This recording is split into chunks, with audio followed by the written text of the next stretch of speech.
পরিবর্তনের মন্ত্রিসভার মন্ত্রীরা এরকমই হন। বাংলার মানুষ এই জাতীয় মন্ত্রী দেখতে চাইছেন।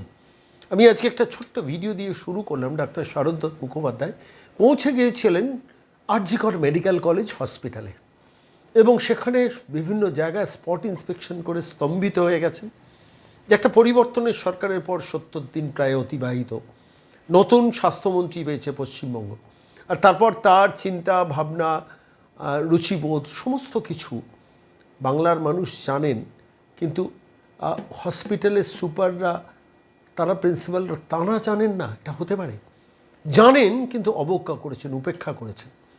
মন্ত্রী মহোদয় যখন পৌঁছে গেছেন, গিয়ে হাতে নাতে ধরেছেন আর.জি. কর মেডিকেল কলেজের ভেতরের আসল অবস্থাটা। ঠিক এই বাস্তব পরিস্থিতিতে আমার খালি মনে হচ্ছিল এই আর.জি. কর মেডিকেল কলেজ হসপিটালে দুর্নীতির আখড়া করেছিলেন সন্দীপ ঘোষরা। বিভিন্ন মেডিকেল কলেজে কি পরিমাণ নোংরা আবর্জনা অপরিচ্ছন্নতা গ্রাস করে, যারা যান তারা জানেন, যারা যেতেন তারা জানেন, কিন্তু অবস্থা বদলাচ্ছে। আর তারই মধ্যে ইতিমধ্যে বিভিন্ন হসপিটালে আচমকা সারপ্রাইজ ভিজিট দিচ্ছেন ডাক্তার শারদত্ত মুখোপাধ্যায়, কখনো সুমনা সরকার, তারা যাচ্ছেন কল্যাণী হসপিটালে।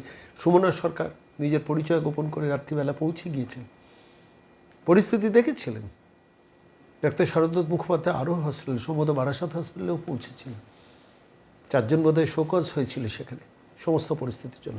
এখানে আর.জি. কর মেডিকেল কলেজ হসপিটালে 48 ঘন্টা টাইম দিয়ে এলেন, বললেন আমি আবার আসছি।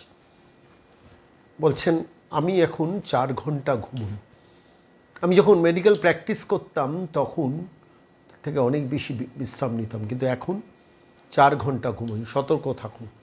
আসলে এই মেসেজটা শুধু আর.জি. কর মেডিকেল কলেজ হসপিটালের জন্য নয়, সারা পশ্চিমবঙ্গের সমস্ত হসপিটালের আভ্যন্তরীণ ইনফ্রাস্ট্রাকচার ঢেলে সাজানোর পরিকল্পনা নিচ্ছেন শুভেন্দু অধিকারী সরকার, ডাক্তার শারদত্ত মুখোপাধ্যায়দের সরকার। ফলত সাধু সাবধান। পিডব্লিউডির কাজ এত স্লথ চলছে কেন? কোথায় অসুবিধে? টেন্ডার রাজ চলবে না, কাজ করতে হবে, একদম কাজ হিসেব নিকেশ বুঝে নিতে হবে। পুরো খোল নলছে বদলাতে নেমেছেন মন্ত্রী মহোদয়।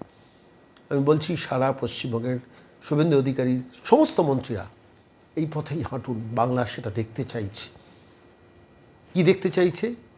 ডাক্তার শারদত্ত মুখোপাধ্যায় অসামান্য যে ভূমিকাটা পালন করছেন তার একটা ছোট্ট অংশ বিশেষ আর.জি. কর মেডিকেল হসপিটালে যখন ঢুকেছেন সেই সময়কার ভিডিও দেখুন।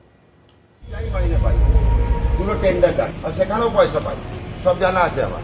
আসি যাই, মাইনে পাই, টেন্ডারটা কি আর পয়সা পাই। এগুলোকে কেন মানুষ করতে পারছেন না? দেখুন কি অবস্থাটা, কনস্ট্যান্ট।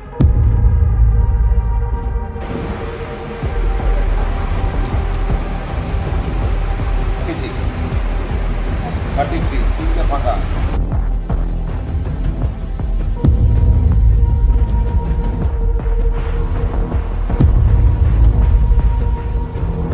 আপনাদের আমি 48 ঘন্টা সময় দিলে আমি 48 ঘন্টা পরে আসবো। সোমবার বাজেট আছে, হেলথ বাজেট, মঙ্গলবার আমি ঢুকবো।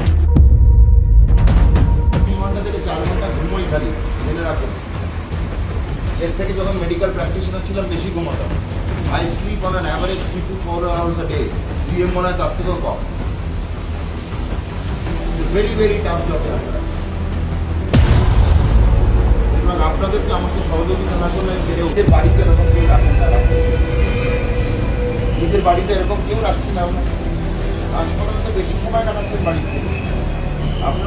সজাগ করা হয়েছে, সচেতন করা হয়েছে। এভাবে হাসপাতাল অপরিচ্ছন্ন রাখার দায়ে কারণ নেই। তাদেরকে দায়িত্ববোধ কি করা উচিত কি বলে বোঝানো হয়েছে। 48 ঘন্টা সময় দেওয়া হয়েছে আর.জি. করকে পরিষ্কার পরিচ্ছন্ন রাখার জন্য। আরশোলার কথা বলা হয়েছে প্রচুর, সেটার জন্য পেস্ট কন্ট্রোলের ব্যাপার, সেটাও নন মেডিকেল সুপারিনটেন্ডেন্টের দায়িত্ব বলা হচ্ছে। এছাড়া হচ্ছে ওয়েটিং টাইম অপারেশনের জন্য অনেকটা বেশি। গাইনি সার্জারি দুটোই তো অপারেশনের জায়গা, বিভিন্ন রকম surgery, uro surgery, paediatric surgery, plastic surgery, general surgery, gynae surgery. তো এই সবগুলোতে আমি সচেতন করেছি, প্রত্যেকটা ওয়ার্ড ঘুরে দেখেছি। বিগত 2 ঘন্টা ধরে আমি ঘুরছি। সারপ্রাইজেই থাকবো এখানে। এখন থেকে কোনো হাসপাতালে কোনো মন্ত্রী কোনোভাবেই কিন্তু আগে থেকে জানান দিয়ে আসবে না, কারণ সদা সজাগ থাকতে হবে। এখানে ঢুকলেই আয়া রাখার ব্যাপার শুনছি, সেটা থেকে আমরা বিরত থাকতে বলেছি, জনগণকে সচেতন করে দিয়েছি। কেউ কোনো রকম দালালির পয়সা যেন না চায়, চাইলেই এমএসবিবি প্রিন্সিপালকে খবর দিতে বলেছি। আমার ফোন নাম্বার সামাজিক মাধ্যমে রয়েছে, এদের কাছে রয়েছে, আমার অফিসকে সরাসরি জানাতে পারে। সজাগ করা হয়েছে, সচেতন করা হয়েছে। এভাবে হাসপাতাল অপরিচ্ছন্ন রাখার দায়ে কারণ নেই। তাদেরকে দায়িত্ববোধ কি করা উচিত কি বলে বোঝানো হয়েছে।